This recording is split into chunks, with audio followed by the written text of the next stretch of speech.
Hello students, आशा करता हूँ कि आप सभी अच्छे होंगे, स्वस्थ होंगे।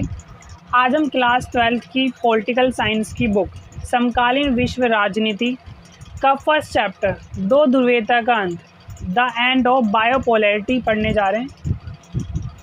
चैप्टर को शुरू करने से पहले हम CBSE द्वारा जारी किए गए न्यू सिलेबस पर एक नज़र डालते हैं। इस बार CBSE का जो न्यू रिवाइज सिलेबस है इसमें 7 चैप्टर हैं।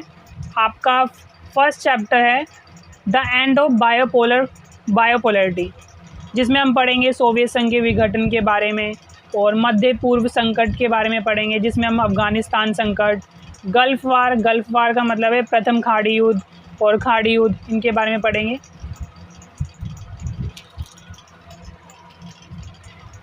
और फिर जो हमारा सेकंड चैप्टर है new centres of power. Third chapter है हमारा contemporary South Asia. Fourth chapter United Nation and its organisation. Fifth chapter में हम पढ़ेंगे security in contemporary world. Sixth chapter है हमारा इन्वायरमेंट एंड नेचुरल रिसोर्सेज के बारे में हम पढ़ेंगे। और हमारा लास्ट चैप्टर होगा जो इस बुक का है वो है ग्लोबलाइजेशन। तो आइए चैप्टर को शुरू करते हैं। चैप्टर शुरू करने से पहले मैं आपको फर्स्ट चैप्टर जो इस बार आपको दिया गया है द एंड ऑफ बायोपोलैरिटी, सीधा दूसरा चैप्टर शुरू कर दिया गया है। इससे पहले सीट्यूट के बारे में पुराने सिलेबस में फर्स्ट चैप्टर सीट्यूट का हुआ करता था, तो उसका बैकग्राउंड आपको पता होना चाहिए जब भी आपको दूसरा चैप्टर पूरी तरह से समझ में आए। उसके बैकग्राउंड में हम पढ़ेंगे सबसे पहले प्रथम विश्व युद्ध के बारे में। तो चलिए वीडियो को शुरू करते हैं। प्रथम विश्व युद्ध 28 जुलाई 1914 से 11 नवंबर 1918 तक चला था। और ये युद्ध है ये दो गुटों के बीच में लड़ा गया। पहला गुट था केंद्रीय शक्तियाँ और दूसरा गुट था मित्र देश। केंद्रीय शक्तियों जिसमें जर्मनी, ऑस्ट्रिया, हंगरी, ओटोमन साम्राज्य, बुल्गारिया आदि देश शामिल थे। और वहीं और दूसरी ओर मित्र देशों में फ्रांस, रूस, ब्रिटेन जैसे शक्तिशाली देश शामिल थे। संयुक्त राज्य अमेरिका भी सन 1917 में मित्र देशों की ओर से प्रथम विश्व युद्ध में लड़ा। प्रथम विश्व युद्ध में जर्मनी की हार हुई। इसके बाद विजयी मित्र राष्ट्र जिसमें ब्रिटेन, फ्रांस, रूस, अमेरिका और जापान आदि देश शामिल थे। प्रथम विश्व युद्ध के बाद दुनिया में विश्व शांति, अंतर्राष्ट्रीय शांति और सुरक्षा बनाने के लिए एक अंतर्राष्ट्रीय संगठन बनाया गया जिसका नाम था लीग ऑफ नेशन। ठीक है, लीग ऑफ नेशन जिसे हिंदी में राष्ट्र संघ भी कहा जाता है। इसका उद्देश्य था पूरी दुनिया में शांति बनाए रखना और भविष्य में दूसरा विश्व युद्ध को रोकना। इसी उद्देश्य से ये संगठन बनाया था लीग ऑफ नेशन। लेकिन जो ये लीग ऑफ नेशन संगठन है ये अपने उद्देश्य को पूरा करने में असफल रहा और पूरी दुनिया को एक दूसरा विश्व युद्ध का सामना करना पड़ा। तो आइए उससे पहले दूसरे विश्व युद्ध के बारे में जानने से पहले मैं आपको फर्स्ट वर्ल्ड वार के टाइम पे वर्ल्ड मैप पे अब हम कंट्रीज़ को देख लेते हैं। जो आप ये देख रहे हो ऑरेंज, ये हमारे क्या है केंद्रीय शक्तियाँ थी। ये थी हमारी मित्र देश जिसमें था हमारा सोवियत संघ, फ्रांस, UK, इटली, पुर्तगाल वगैरह, जो ये ऑरेंज कलर का है। और दूसरी ओर हमारी केंद्रीय शक्ति में थे जर्मनी, ऑस्ट्रिया, ओटोमन साम्राज्य। हमने पढ़ा कि जो ये हमारी जो केंद्रीय शक्तियाँ जर्मनी, ऑस्ट्रिया और ओटोमन साम्राज्य ये हार गए थे और विजयी राष्ट्र रहे थे हमारे मित्र देश। अब हम शुरू करते हैं दूसरे विश्व युद्ध के बारे में। दूसरा विश्व युद्ध 1939 में शुरू हुआ था और 1945 में ख़त्म हुआ था। दूसरा विश्व युद्ध दो गुटों के बीच लड़ा गया था। पहला गुट था हमारा मित्र राष्ट्र, दूसरा था दूरी राष्ट्र। युद्ध में मित्र राष्ट्रों में अमेरिका, रूस, ब्रिटेन, फ्रांस आदि ने विजय प्राप्त की। और दूरी राष्ट्र जिसमें थे हमारे जर्मनी, इटली और जापान, इनकी हार हुई थी। 6 अगस्त 1945 को जापान के नगर हिरोशिमा पर अमेरिका ने पहला परमाणु बम गिराया। परमाणु बम का विभीषिका हर किसी को पता है कि बड़े पैमाने पर जन और धन दोनों को नुकसान पहुंचता है। और ठीक तीसरे दिन 9 अगस्त 1945 को जापान के एक अन्य नगर नागासाकी पर दूसरा परमाणु बम गिराया। अमेरिका ने जब इन दो परमाणु बमों का इस्तेमाल किया। पूरा जापान दहशत में फैल गया था और पूरी दुनिया इस परमाणु विभीषिका को देखकर सनसना रही थी। फिर 15 अगस्त 1945 को जापान के समर्पण करने के बाद दूसरा विश्व युद्ध का अंत हो गया। इस प्रकार से दूसरा विश्व युद्ध तो ख़त्म हो गया परमाणु बम का इस्तेमाल करने से। जब जापान ने सरेंडर कर दिया और जापान के सरेंडर करने के साथ ही दूसरा विश्व युद्ध ख़त्म हो गया। ये आप देख सकते हैं कि वर्ल्ड वार 2 के दौरान हमारे मित्र राष्ट्रों में हमारा था USA, जिसे हम संयुक्त राज्य अमेरिका बोलते हैं। ये हमारा USSR है और UK, फ्रांस, ये सारे हमारे मित्र देश थे। और दूसरी तरफ दूरी राष्ट्र की बात करें तो जर्मनी, इटली, जापान। दूसरे विश्व युद्ध के बाद पूरी दुनिया में एक दूसरा संगठन बनाया गया जिसका नाम था संयुक्त राष्ट्र संघ। संयुक्त राष्ट्र संगठन पूरी दुनिया में विश्व शांति और अंतर्राष्ट्रीय सुरक्षा को बनाने के लिए किया गया था और कई हद तक ये अपने उद्देश्यों को पूरा करने में सफल रहा है और आज भी ये क्या है, पूरी दुनिया में शांति बनाने का प्रयासों में मदद करता है। दूसरे विश्व युद्ध के बाद क्या है, पूरी दुनिया 2 गुटों में बढ़ गई थी और 2 गुटों में बंटने के बाद एक था हमारा अमेरिकी गुट और दूसरा था सोवियत गुट। इन दोनों गुटों के बीच में मनमुटाव, आपसी तानाबानी चल रही थी और एक ऐसी स्थिति बन गई थी, ऐसे लग रहा था कि युद्ध हो जाएगा, लेकिन युद्ध नहीं हुआ। इस स्थिति को ही हम शीत युद्ध बोलते हैं। शीत युद्ध 1945 से लेकर 1991 तक चला। शीत युद्ध के बारे में जानने से पहले मैं आपको बता दूं, जब दूसरा विश्व युद्ध खत्म हुआ था, दूसरे विश्व युद्ध के अंतिम चरण में रूस पश्चिमी राष्ट्रों के बीच संदेह और अविश्वास बनने लगा था। 6 अगस्त 1945 को अमेरिका ने हिरोशिमा पर परमाणु बम गिराया। अमेरिका के मित्र राष्ट्रों जिसमें इंग्लैंड, फ्रांस को इसकी पूरी जानकारी थी, पर अमेरिका ने अन्य मित्र राष्ट्र, जो इसका मित्र राष्ट्र था सबसे बड़ा रूस, इसको कोई जानकारी पहले से नहीं दी गई थी। युद्ध के बाद अमेरिका और रूस ने खुलकर क्या करा, एक दूसरे के विरुद्ध आरोप लगाने और एक दूसरे के खिलाफ गलत वचन, कटु शब्दों का प्रयोग करना शुरू कर दिया। दोनों के बीच में अविश्वास बढ़ता चला गया। एक दूसरे के खिलाफ गलत प्रचार करना, नीचा दिखाना, ये चलता रहा। एक दूसरे के विरुद्ध दुष्प्रचार ने एक ऐसी स्थिति को जन्म दिया जिसे हम शीत युद्ध कहते हैं। अब 2 ध्रुवीयता का अंत पढ़ने से पहले हमें 2 ध्रुवीय का मतलब पता होना चाहिए। तो 2 ध्रुवीय विश्व का अर्थ अगर मैं आपको बताऊं तो 2 ध्रुवीय शब्द का अर्थ है 2 ध्रुव, अर्थात 2 सिरे या छोर। अंतर्राष्ट्रीय राजनीति में 2 ध्रुवीयता का मतलब ये है कि विश्व 2 बड़े राजनीतिक गुटों में बंट गया था, जिसमें से एक था हमारा सोवियत गुट कहलाया और दूसरा गुट क्या कहलाया, एंग्लो अमेरिकन गुट। इसे साम्यवादी गुट और पूंजीवादी गुटों के नाम से भी जाना जाता है। सोवियत गुट में रूस, पूर्वी यूरोप के कम्युनिस्ट देश जैसे पोलैंड, हंगरी, रोमानिया और बल्गारिया आदि देश शामिल थे और वहीं अमेरिकी गुट में कौन था, अमेरिका, ब्रिटेन, फ्रांस आदि देश शामिल थे। अब हम शुरू करते हैं हमारा जो चैप्टर है 2 ध्रुवीयता का अंत। शीत युद्ध के दौरान 2 ध्रुवीय विश्व का उदय हुआ, जैसा कि अभी मैंने कुछ देर पहले आपको बताया कि शीत युद्ध के वजह से क्या हुआ, 2 ध्रुवीय विश्व की शुरुआत हुई।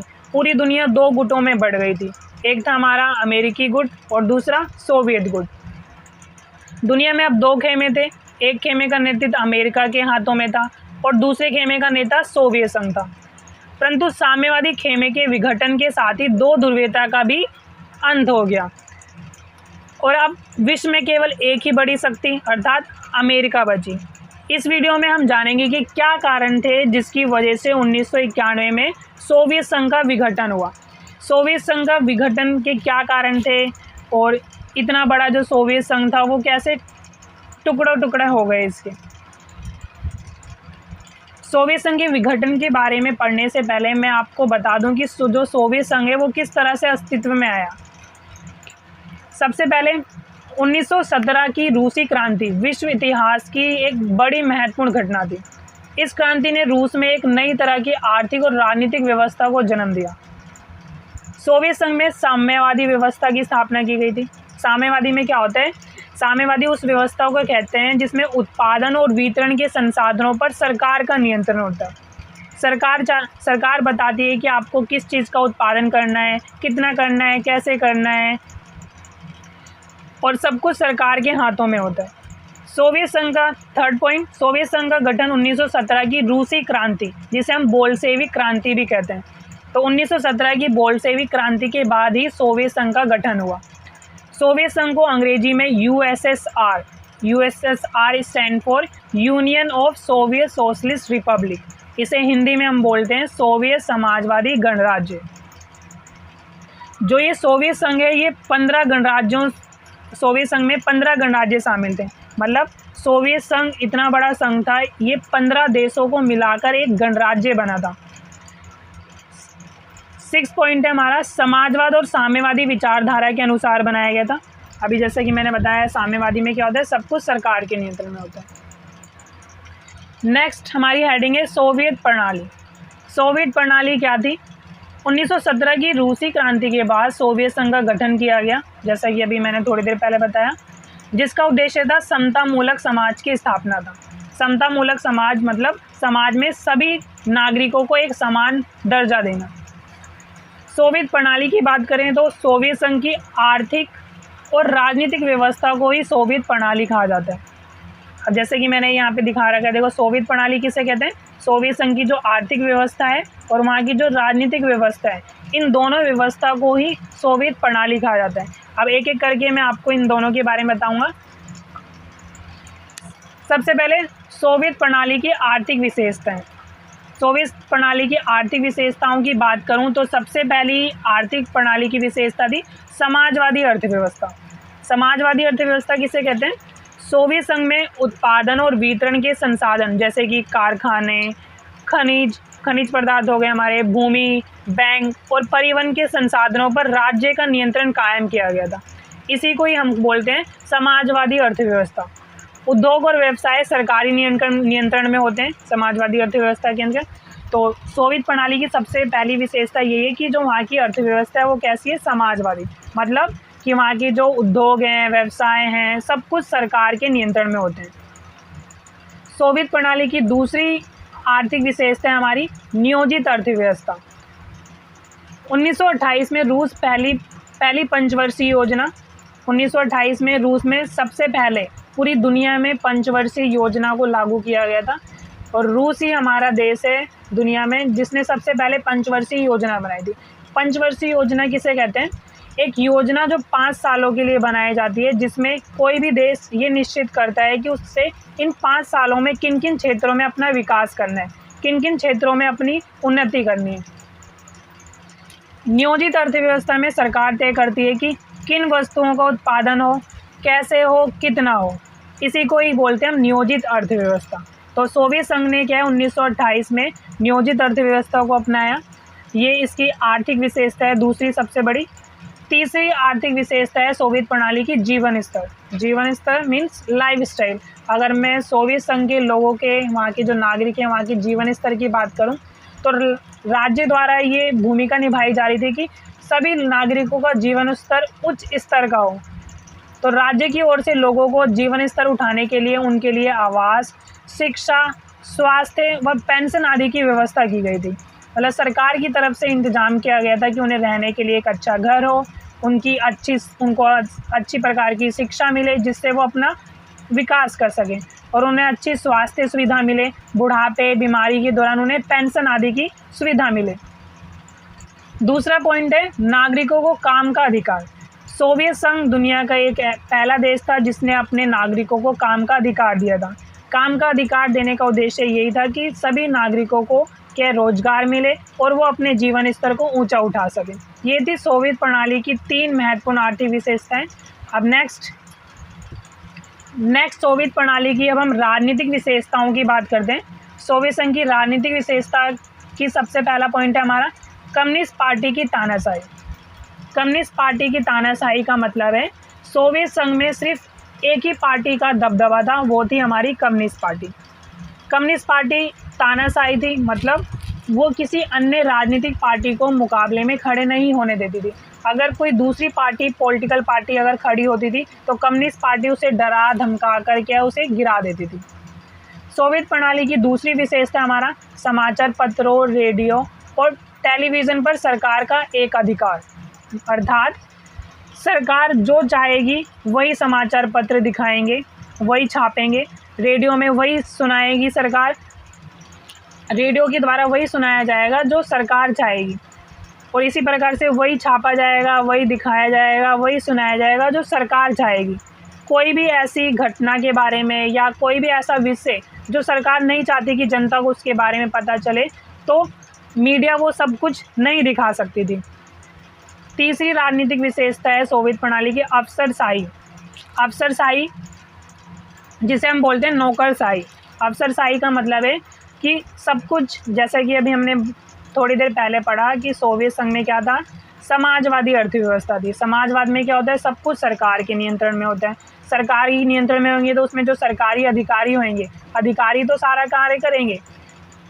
तो कोई भी देश जहाँ पे क्या है अधिकारियों का दबदबा होता है उसे हम बोलते हैं अफसरशाही। तो जो वहाँ के अफसर थे वही क्या है सरकार के सभी आर्थिक और राजनीतिक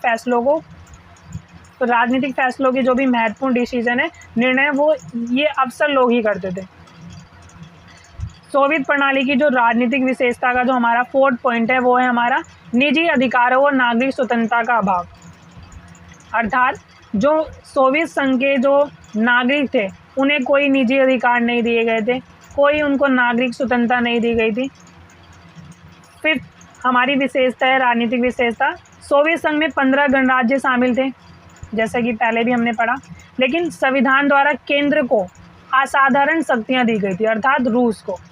इन 15 गणराज्यों से मिलाकर सोवियत संघ बना हुआ था, लेकिन जो सबसे पावरफुल था वो कौन था, रूस को ही सारी महत्वपूर्ण शक्ति दी गई थी। रूस ही था जो सभी महत्वपूर्ण डिसीजन लेता था सोवियत संघ की ओर से। ये थी सोवियत संघ की राजनीतिक विशेषता।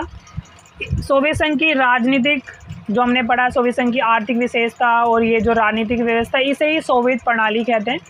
अब हम पढ़ते हैं मिखाइल गोर्बाचेव के बारे में। मिखाइल गोर्बाचेव आप देख सकते हो, ये मिखाइल गोर्बाचेव है हमारे। मिखाइल गोर्बाचेव 1988 में देश के राष्ट्रपति बने। वो सोवियत व्यवस्था में राजनीतिक और आर्थिक सुधार लाना चाहते थे, क्योंकि उन दिनों सोवियत संघ की आर्थिक और राजनीतिक व्यवस्था में कई कमजोरियां थी। अगर मैं मुख्य कमजोरियों की बात करूं तो मुख्य कमजोरियां निम्नलिखित थी। सबसे पहले आर्थिक विकास की गति का रुकना, अर्थात जो वहाँ की अर्थव्यवस्था की जो ग्रोथ है वो रुक गई थी। इसके कई सारे वजह थी। फिर दूसरा जो कमजोरी थी सोवियत संघ की, वो थी संसाधनों का गलत प्रयोग। सोवियत संघ क्या कर रहा था, अपने जितने भी उसके संसाधन हैं, जो कोयला, पेट्रोल, खनिज वगैरह, वो उनका गलत प्रयोग कर रहा था हथियार बनाने में, और जो उसके छोटे छोटे देश थे उनके ऊपर ही खर्चा कर रहा था। फिर तीसरी जो कमजोरी थी वो कम्युनिस्ट पार्टी का दबदबा, मतलब कम्युनिस्ट पार्टी की तानाशाही थी, क्योंकि एक लोकतांत्रिक देश अगर आप बनाने जा रहे हो तो उसमें सभी राजनीतिक पार्टियों को मौका दिया जाता है। लेकिन सोवियत संघ में क्या था, सिर्फ एक ही पार्टी का दबदबा था। वो कौन सी पार्टी थी, कम्युनिस्ट पार्टी। 4th जो कमजोरी है सोवियत संघ की वो है विचारों और अभिव्यक्ति की स्वतंत्रता का अभाव, अर्थात वहाँ के नागरिकों को अपने विचार अभिव्यक्त करने की स्वतंत्रता नहीं थी। अब ये सारी कमियां थी जिसकी वजह से जो मिखाइल गोर्बाचेव वहाँ के जो राष्ट्रपति थे, मिखाइल गोर्बाचेव, वो वहाँ पे क्या सुधार करना चाहते थे। तो नेक्स्ट अब हम पढ़ने जा रहे हैं कि मिखाइल गोर्बाचेव किस तरह के सुधार चाहते थे। तो मिखाइल गोर्बाचेव जी अपनी 2 नीतियों के द्वारा सोवियत व्यवस्था में बदलाव या सुधार करना चाहते थे। अब वो 2 महत्वपूर्ण नीतियाँ थी। सबसे पहली नीति थी हमारी ग्लासनोस्ट, ठीक है। ग्लासनोस्ट का अर्थ है खुलापन, अर्थात नागरिकों को ये अधिकार दिया गया कि सार्वजनिक विषय के बारे में उन्हें पूरी और ठीक जानकारी मिले। पुस्तकों और समाचार पत्रों पर लगी जो 70 सालों से सेंसरशिप से मुक्ति मिले। अब मैं आपको अपने वर्ड्स में समझाऊं सरल शब्दों में। खुलापन का अर्थात है जो पहले वहाँ के नागरिकों को विचार और अभिव्यक्ति की स्वतंत्रता नहीं थी, कोई भी नागरिक अपने विचार अभिव्यक्त नहीं कर सकता था। उसे ना ही सरकार के जो भी सार्वजनिक विषय हैं उनके बारे में कोई जानकारी नहीं मिल सकती थी, क्योंकि सरकार का एक अधिकार था। और वहीं दूसरी ओर जो पुस्तकें हैं, मीडिया हो गया हमारा, समाचार पत्र, रेडियो, इस पे 70 सालों से सेंसरशिप लगी हुई थी। सेंसरशिप मतलब सरकार से पहले परमिशन लेनी पड़ती थी, सरकार जो जिन विषयों को दिखाने छापने की अनुमति दे देती थी, तो मीडिया के द्वारा उन्हीं विषयों को छापा जाता था, दिखाया जाता था और बताया जाता था। तो ये ग्लासनोस्ट नीति है मिखाइल गोर्बाचेव की, वो इस नीति के द्वारा सोवियत व्यवस्था के अंदर खुलापन लाना चाहते थे। और तीसरा एक और कि बहुदलीय व्यवस्था का मार्ग भी खुला। इस जो ग्लासनोस्ट अगर वो नीति को लाते थे तो वहाँ पे जो एक पार्टी थी, कम्युनिस्ट पार्टी का जो दबदबा था, वो इस कम्युनिस्ट पार्टी के दबदबे को भी ख़त्म करना चाहते थे और एक बहुदलीय व्यवस्था की स्थापना करना चाहते थे। मिखाइल गोर्बाचेव जी की दूसरी जो नीति है वो है पेरेस्ट्रोइका। पेरेस्ट्रोइका का अर्थ है पुनर्रचना। इसके अंतर्गत राजनीतिक, आर्थिक और प्रशासनिक सुधारों पर बल दिया गया। तो मिखाइल गोर्बाचेव पेरेस्ट्रोइका की जो नीति है, इसके द्वारा क्या है, सोवियत संघ की जो राजनीतिक व्यवस्था है, वहाँ की जो आर्थिक व्यवस्था है, वहाँ की जो प्रशासनिक व्यवस्था है, इनमें सुधार करना चाहते थे। मिखाइल गोर्बाचेव अपनी इन दो महत्वपूर्ण नीति जो ये ग्लासनोस्ट और पेरेस्ट्रोइका है, इनको लागू करने में असफल रहे। क्यों? क्योंकि वहाँ के जो सोवियत संघ है, सोवियत संघ के जो पुराने रूढ़िवादी जो अधिकारी हैं, जो नेता हैं, वो नहीं चाहते थे कि सोवियत व्यवस्था में बदलाव आए। और ये भी एक रीज़न रहा है जिसकी वजह से सोवियत संघ का विघटन हो गया। गोर्बाचेव की नीतियों का फेल होना, ये भी एक रीज़न था, जो कि अभी हम पढ़ेंगे आगे सोवियत संघ के विघटन के कारणों में। नेक्स्ट हम बात करेंगे सोवियत संघ का विघटन। सोवियत संघ की केंद्रीय सत्ता कमज़ोर होती जा रही थी। एक के बाद एक करके सोवियत संघ के जो गणराज्य स्वतंत्र होते गए। जैसे कि पहले बताया कि जो 15 गणराज्य थे, 15 गणराज्य के एक एक करके सभी स्वतंत्र होते गए। 25 दिसंबर 1991 को सोवियत संघ का विघटन हो गया। तो आपको ये डेट याद रखनी है, सोवियत संघ का विघटन कब हुआ है? 25 दिसंबर 1991 को।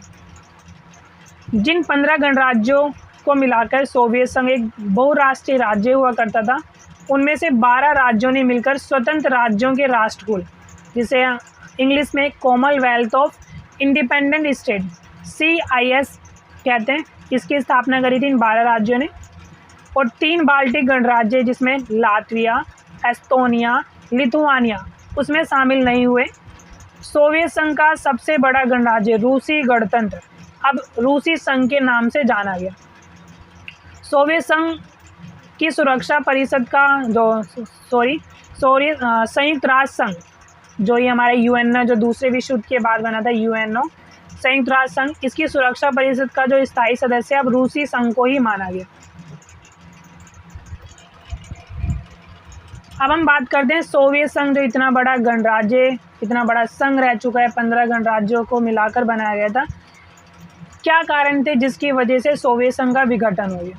सबसे पहला कारण है हमारा लोगों की आकांक्षाओं को पूरा ना कर पाना।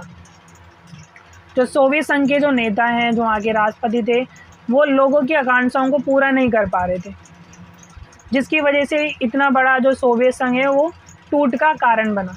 दूसरा कारण है हमारा संसाधनों का गलत प्रयोग।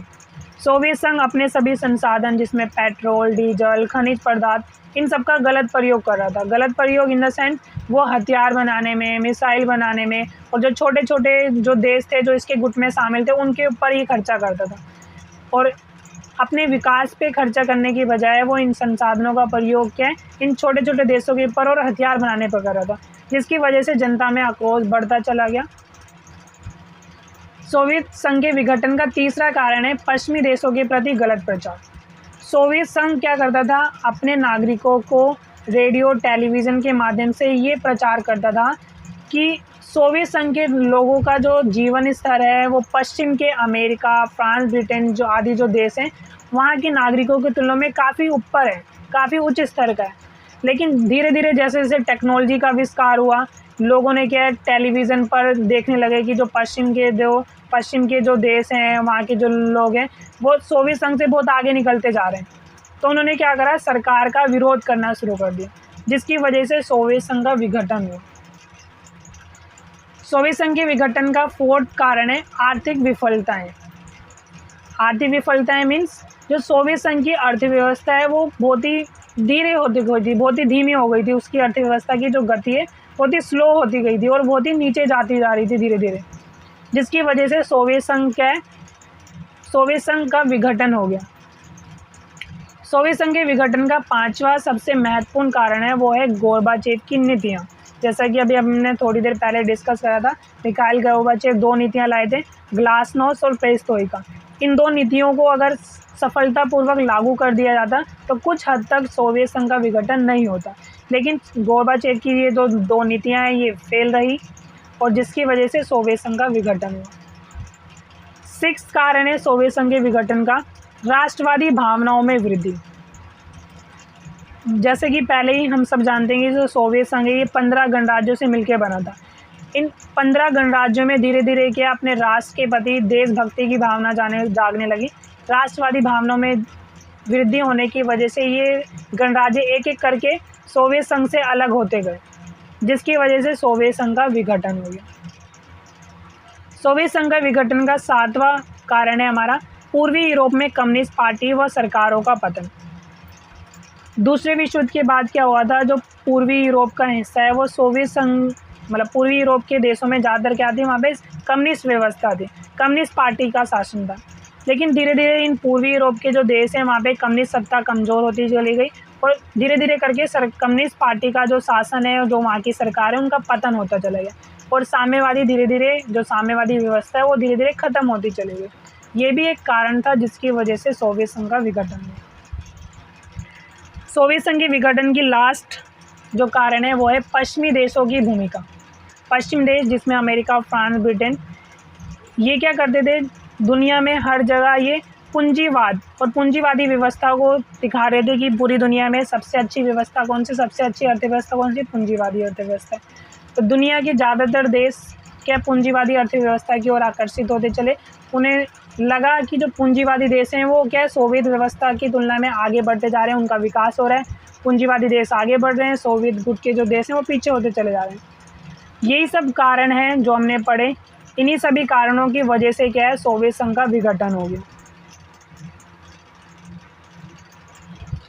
अब सोवियत संघ के विघटन के बाद क्या हुआ सोवियत संघ में, तो अब हम पढ़ते हैं सोवियत संघ के विघटन के परिणाम। सोवियत संघ के विघटन का परिणाम, सबसे पहला परिणाम है शीत युद्ध से उत्पन्न संघर्ष की समाप्ति। दूसरे विश्व युद्ध के बाद दुनिया 2 गुटों में बढ़ गई थी और दो गुट थे, एक हमारा अमेरिकी गुट और दूसरा सोवियत गुट। दोनों के बीच में क्या था, अविश्वास, आपसी जो विश्वास है वो ख़त्म हो गया था, एक दूसरे के खिलाफ एक गलत प्रचार करे थे, विचारधाराओं की लड़ाई हो गई थी, जो ये शीत युद्ध टाइप की स्थिति जो फैल गई थी।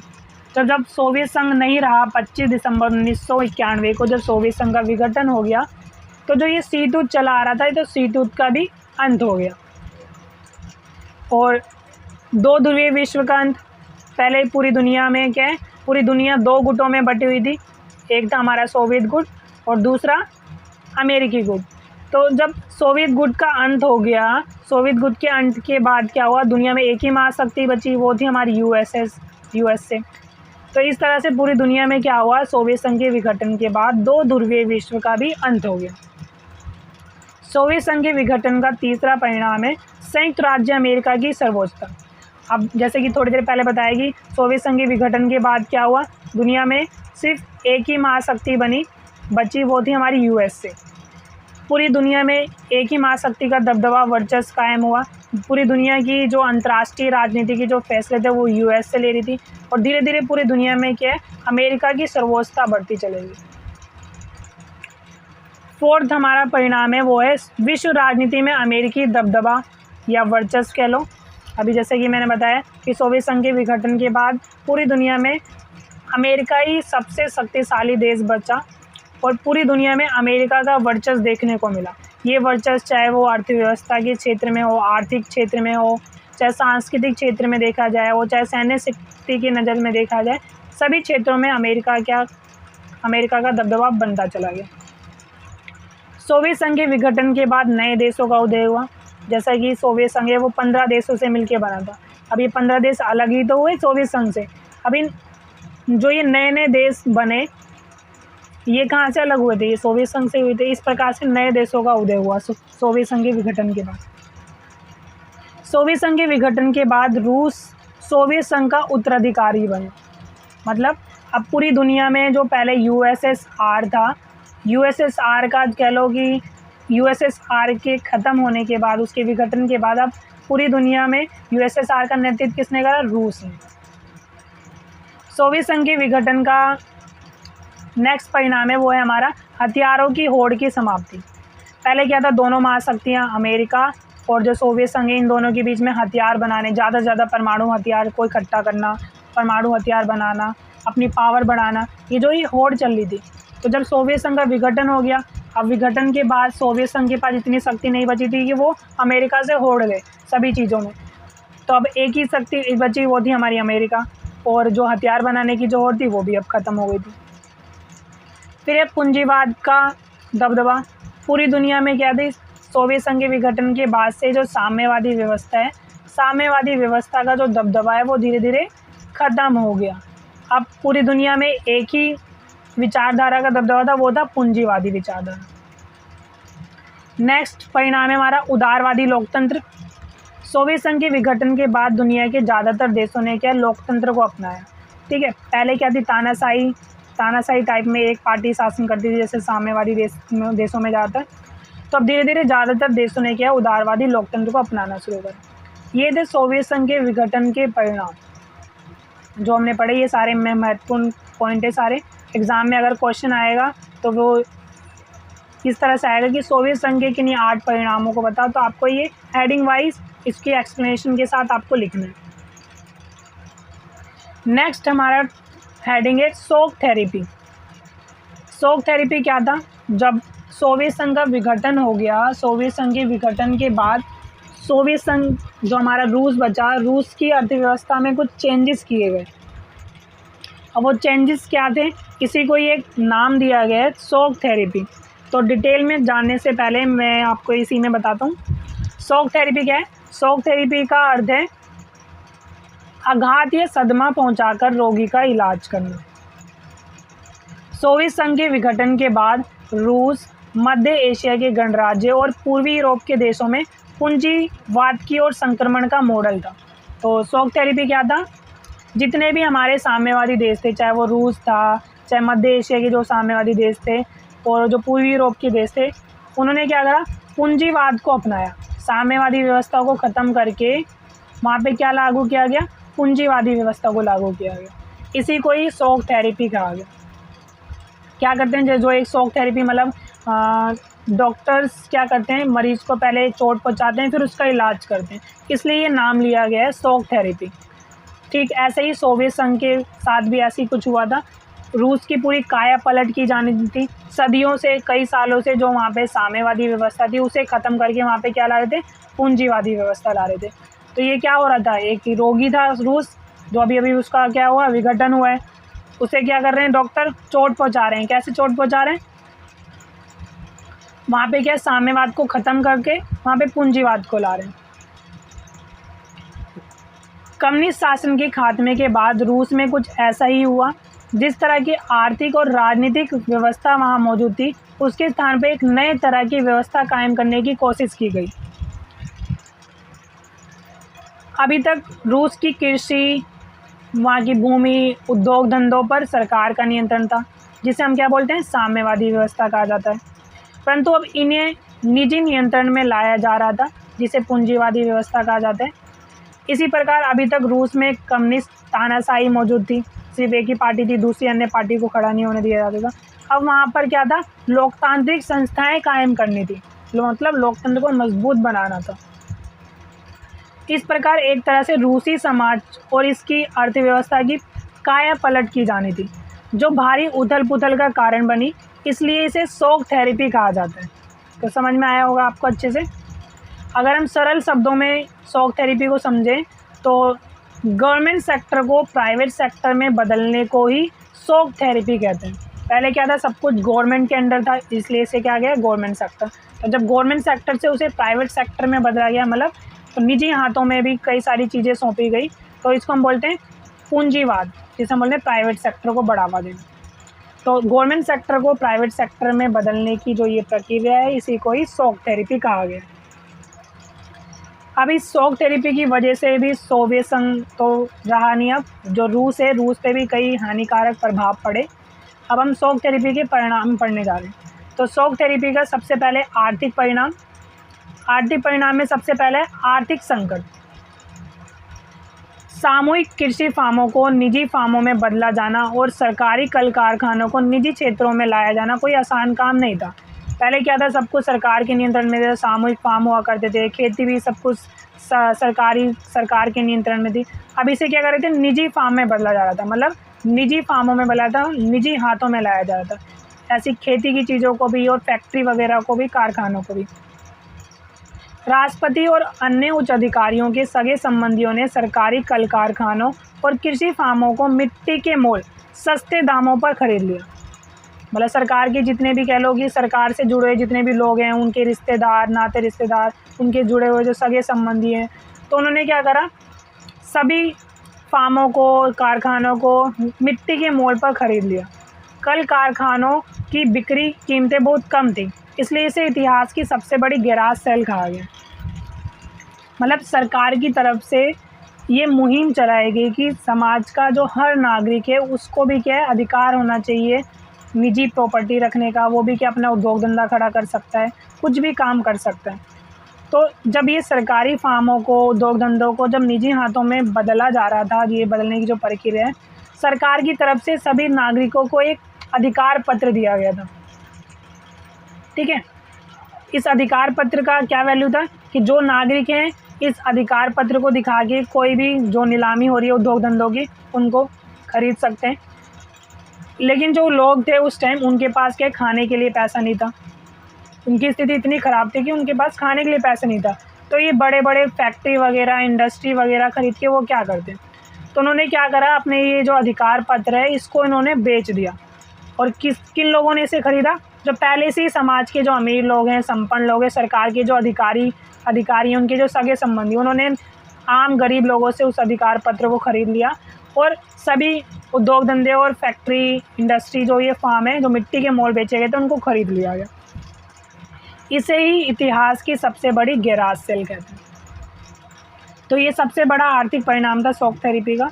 दूसरा परिणाम है मुद्रास्फीति। रूसी मुद्रा रूबल में गिरावट के कारण लोगों की जमा पूंजी समाप्त हो गई थी। तो जो रूस की मुद्रा है रूबल, इसकी वैल्यू गिरते चली जा रही थी, जिसकी वजह से लोगों की जो उन्होंने कलेक्ट कर रखी थी जो मनी, जो उनकी जमा पूंजी थी, वो धीरे धीरे ख़त्म होती चली गई। शॉक थेरेपी के आर्थिक परिणाम का तीसरा परिणाम था सामाजिक सुरक्षा का बिखर जाना।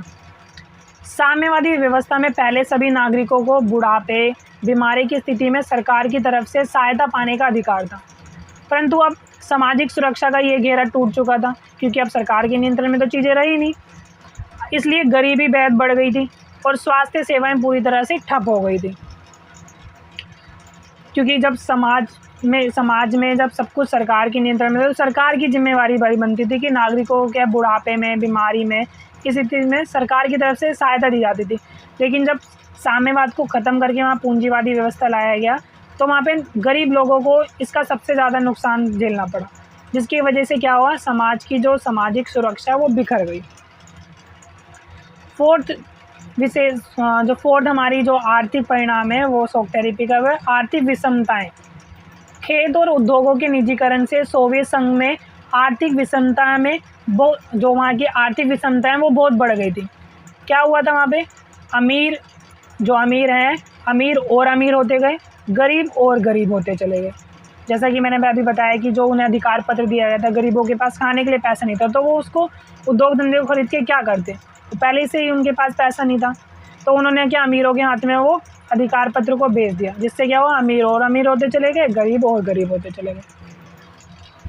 अब हम बात करते हैं शॉक थेरेपी के राजनीतिक परिणाम। शॉक थेरेपी के राजनीतिक परिणाम, इसमें सबसे पहला परिणाम है हमारा, लोकतांत्रिक संस्थाओं की स्थापना की ओर ध्यान नहीं दिया गया। मतलब जो रूस है, रूस के अंदर लोकतांत्रिक संगठनों की स्थापना की बात तो कही गई, लेकिन उनकी स्थापना ठीक तरीके से नहीं की गई। अब लोकतंत्र नहीं होगा तो कोई भी देश ज़्यादा दिनों तक अच्छे से कार्य नहीं कर सकता। दूसरा राजनीतिक परिणाम है शॉक थेरेपी का कि राष्ट्रपति को और कार्यपालिका प्रमुख बनाकर अत्यधिक शक्ति दी गई।